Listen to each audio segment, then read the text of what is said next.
And we're live. Welcome back to the Better Than Bitcoin podcast, where I talk about the future of money. I'm your host, Jamie Dabauskas. So, this week has been an interesting week for Bitcoin, so let's talk about it. For a little market recap, I'm slightly bearish on Bitcoin in the next week or so, but I'm almost finished with being bearish. In the last episode of the podcast, I stayed with my prediction that I'd made 2 weeks ago that Bitcoin could fall down to the $8,500 to $8,100 range. Since then, Bitcoin has retested the $10,000 resistance level and promptly fell over the last week to $8,400, which happened today, which was a low of 8,400. Right now, it's at 8526.23 as of recording this. I'll be completely transparent and say that I canceled my $8,100 buy order and raised the order to 82.25. The reasoning behind this is that 82.25 is exactly the 50% retracement level from the move from 64.30 to 10,522.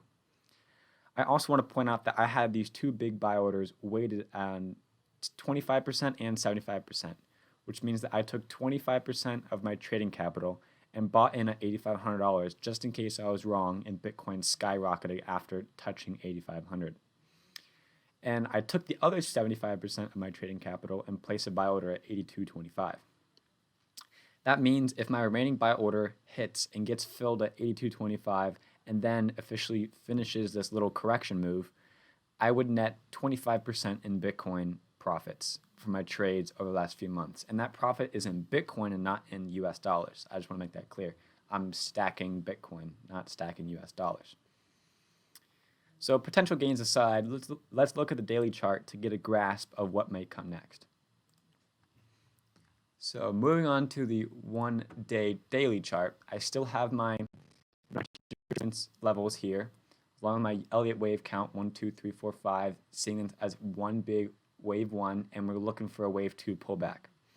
It has entered my little buy box zone right here, and everything's looking good, although I want to go just a tad lower. On the daily chart, the Bollinger Bands are very wide from up here and up here, which means that we're still in a period of high volatility, selling volatility that is, since Bitcoin is down about 20% in the past 2.5 weeks. The stochastic RSI, as you can see right here, is maxed out in oversold territory with a value of 0.3 and 0.21 right now. To put that in perspective, the stochastic RSI's average value, or the middle of this little range right here, is exactly 50. And we're at 0.31 and 0.25 right now. That's severely oversold. But the stochastic RSI has been in oversold territory for exactly 2 weeks now, and is due to come back up very soon. Although the stochastic RSI indicator has been in these oversold levels for extended amounts of time before. Let's look back at the time Bitcoin pumped 40% on October 26th, right here. This little 40% pump. As you can see, after that pump broke down, the stochastic RSI stayed in oversold levels for 18 days. Currently over here, the stochastic RSI has been in oversold levels for around 14 days and counting. Moving on and looking at the DeMark indicators, which are used to measure trend exhaustion, we are in a new buy countdown, which last episode we just got the 1-2 right here, because this buy countdown ended abruptly after this little pump and retest of 10K.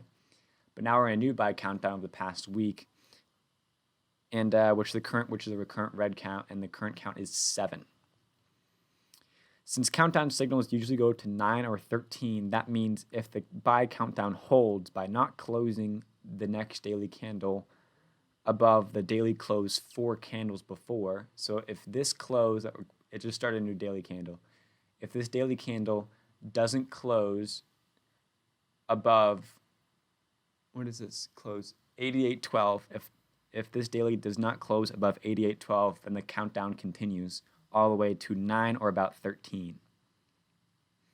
So that means if it goes to 9 or 13, we have around 2 to 6 more days of a potential staying with the trend downwards. With the stochastic RSI being historically able to be in the oversold level for up to 4 more days, and the DeMark countdown having 2 to 6 more days, I think that this correction has a little more downwards to go. Hopefully to go retest the 50% retracement right here of 82.25. After that downwards correction trend could be over, I won't say with 100% concern. After that, the downwards correction trend could be over, but I won't say that with 100% certainty. But I will be on the lookout this week for that. Now we looked at the daily chart. Let's look a little closer at the 4-hour chart.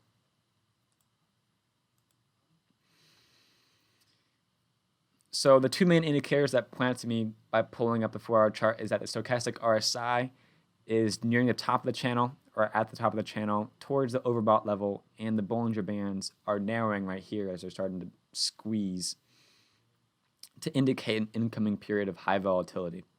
In the short term, it appears that Bitcoin is preparing for a retest of the 50% retracement level of 82.25, basically a near $300 drop from where it is right now as of writing this.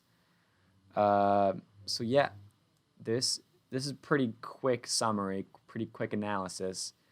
But for those of you who didn't understand all of the jargon that I threw around for the whole episode, here's a summary.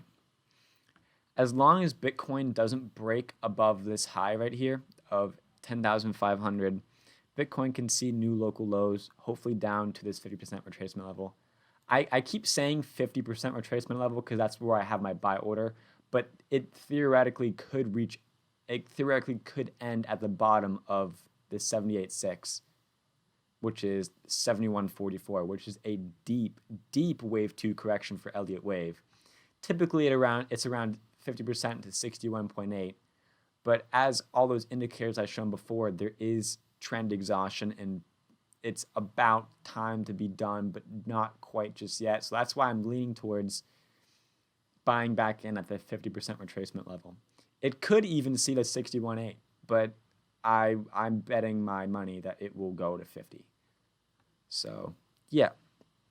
So as long as Bitcoin doesn't break above the previous high of 10,500, you can see no new local lows. If it does turn around here, then technically we still can count this as a wave 2 because we are in the box. That is a shallow wave 2, only the 38.2% retracement as a shallow wave 2, but it still would be a valid wave 2. So now we're just like looking and seeing. If it goes up from here, it's still a wave 2 count. So let me go out on the daily chart and now calculate extensions. So let's say if it was to end right there at that spike where it went down to 8,400. Let me show you how to do it. Fib retracement, but backwards. 64. Yeah, you just had to make the coordinates exactly. Low of 64.30.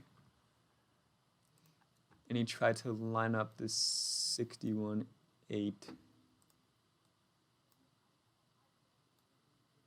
With 10.5.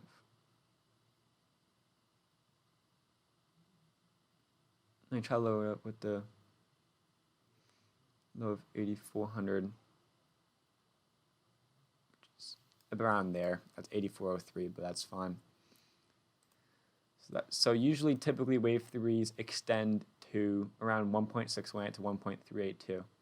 So we can see the next, if it corrected now and that's done, we can see a wave 3 up to 11,600 or 11,700 to around 13,000. And then a finished wave 5 up to around 1,764 to 2. So that's around 13.8 to 15.3 rounding up.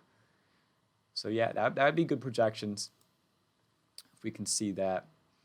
But I have this count right here, assuming that it ends the 50% retracement. So that puts my wave 3. Because the deeper the retracement is, the higher the extensions are. So that would put my wave 3 at around 17.2, with a wave 4 pullback around 13,000 and 5 up to retest the all-time high of 20K. That was all the way over here. Yeah. That would be a cool cup and handle formation right here is one big cup. That'd be nice to see. So yeah. Also, I want to point out in the summary, if Bitcoin's daily candle closes above 87.78, the DeMark count is reset and further analysis is needed to see what will happen next. So anyways, that's all for episode 19 of the Better Than Bitcoin podcast. Don't forget to like the video and subscribe. Follow me on Twitter at Jamie Dabauskas. And peace out.